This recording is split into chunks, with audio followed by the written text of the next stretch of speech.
കേരളം എന്ന സംസ്ഥാനം ഇന്ത്യ മഹാരാജ്യത്തിന്റെ ഭാഗമല്ലേ എന്ന് ചോദിക്കേണ്ട നിലയിലേക്ക് കാര്യങ്ങൾ എത്തിച്ചേർന്നിരിക്കുകയാണ്.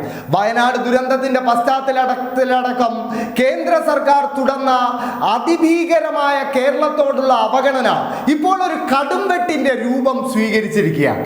ഇപ്പോൾ ഏറ്റവും പുതിയതായി കഴിഞ്ഞ ദിവസം കേരളത്തിന് ഈ സാമ്പത്തിക വർഷം ഡിസംബർ വരെ കടമെടുക്കാവുന്ന തുക 29,529 കോടി രൂപയാണെന്ന് അറിയിച്ചുകൊണ്ടുള്ള കേന്ദ്ര ധനകാര്യ മന്ത്രാലയത്തിന്റെ കത്ത് ലഭിച്ച് മണിക്കൂറുകൾക്കകം ആ 29,000 കോടി രൂപയിൽ നിന്നും 3,300 കോടി രൂപയുടെ കടമെടുപ്പ് പരിധി വെട്ടിക്കുറച്ചിരിക്കുകയാണ് കേന്ദ്ര സർക്കാർ.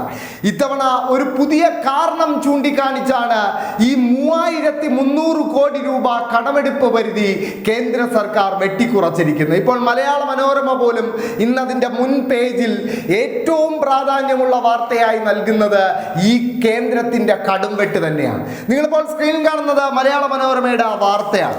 ആ വാർത്തയുടെ തലക്കെട്ട് തന്നെ കടമെടുപ്പ് കേരളത്തിന് വീണ്ടും തിരിച്ചടി, കേന്ദ്രം വെട്ടി 3,300 കോടി.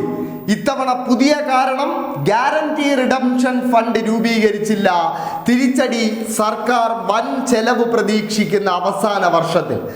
ഇനി ആ വാർത്തയുടെ ഉള്ളിലേക്ക് കടക്കുകയാണെങ്കിൽ സംസ്ഥാന സർക്കാരിന് ഈ വർഷം കടമെടുക്കാവുന്ന തുകയിൽ നിന്നും ഒറ്റയടിക്ക് 3,300 കോടി രൂപ കേന്ദ്രം വെട്ടിക്കുറച്ചു.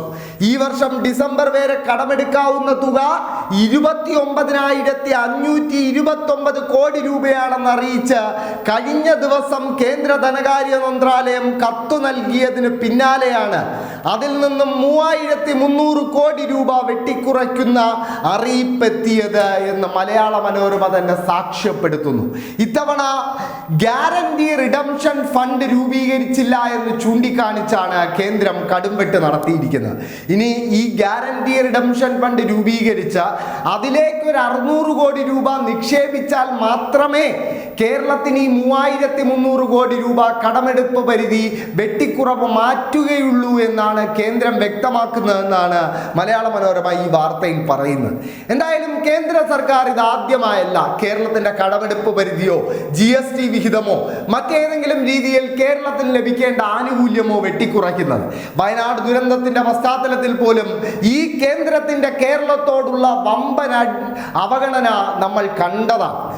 കേരളത്തിൽ വയനാട് ദുരന്തമുണ്ടായ പശ്ചാത്തലത്തിൽ പ്രധാനമന്ത്രി നേരിട്ടെത്തി ദുരിതബാധിതരെ സന്ദർശിച്ചും അവരെ ആശ്വസിപ്പിക്കുകയും ഒക്കെ ചെയ്തെങ്കിലും ഇന്ത്യയിലെ ഒരു ചെറിയ സംസ്ഥാനമായ ത്രിപുര എന്ന 2 ലോക്സഭാ മണ്ഡലമുള്ള സംസ്ഥാനത്തിന് ലഭിച്ച സാമ്പത്തിക സഹായം പോലും കേരളത്തിൽ ലഭിച്ചില്ല എന്ന വസ്തുത ഒരു മലയാളി എന്ന നിലയിൽ നമ്മൾ മറക്കാൻ പാടില്ല.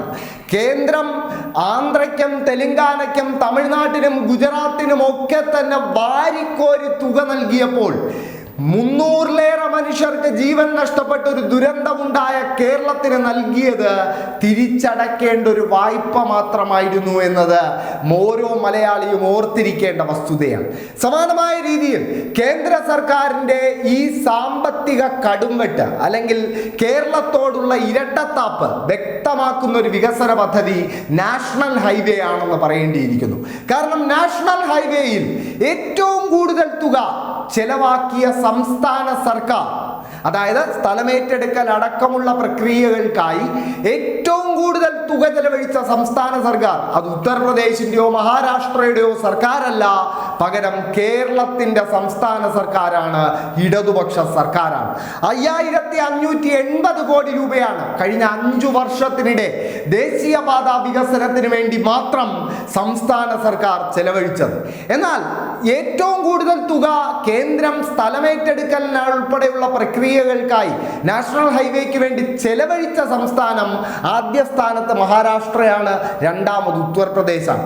എന്നാൽ ഈ ഉത്തർപ്രദേശ് അവിടുത്തെ സംസ്ഥാന സർക്കാർ BJPയുടെ യോഗി ആദിത്യനാഥിന്റെ നേതൃത്വത്തിലുള്ള സംസ്ഥാന സർക്കാർ ചെലവഴിച്ചതാകട്ടെ വെറും 2,301 കോടി രൂപയും. അതായത് കേരളം ചിലവഴിച്ചതിൻ്റെ പകുതി തുക പോലും കേരളത്തിൻ്റെ 2 ഇരട്ടിയിലേറെ ഭൂവിസ്തൃതിയും റോഡും എല്ലാമുള്ള ഉത്തർപ്രദേശ് ചിലവഴിച്ചിട്ടില്ല എന്നത് വ്യക്തം.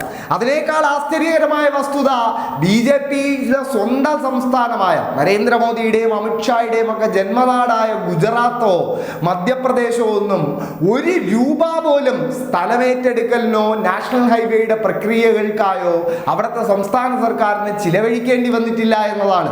അപ്പോഴാണ് കേരളത്തിൽ 5580 കോടി രൂപ നൽകിയാൽ മാത്രമേ ദേശീയപാത വികസനം പൂർത്തിയാകുകയുള്ളൂ എന്നൊരു വാശി കേന്ദ്രം വച്ചു പുലർത്തിയത്.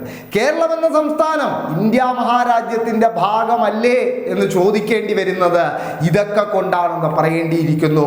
എന്തായാലും കേന്ദ്ര സർക്കാർ വീണ്ടും ഒരു സാമ്പത്തിക കടുംവെട്ട് നടത്തിയിരിക്കുകയാണ്. കടമെടുപ്പ് പരിധിയിൽ ഇത്തവണ വെട്ടിക്കുറച്ചത് നമ്മൾ ഓരോ മലയാളിയുടെയും അഭിമാനമായി മാറേണ്ട വികസന പദ്ധതികൾക്ക് ചിലവഴിക്കേണ്ട 3300 കോടി രൂപയാണ് എന്നതാണ് യാഥാർത്ഥ്യം.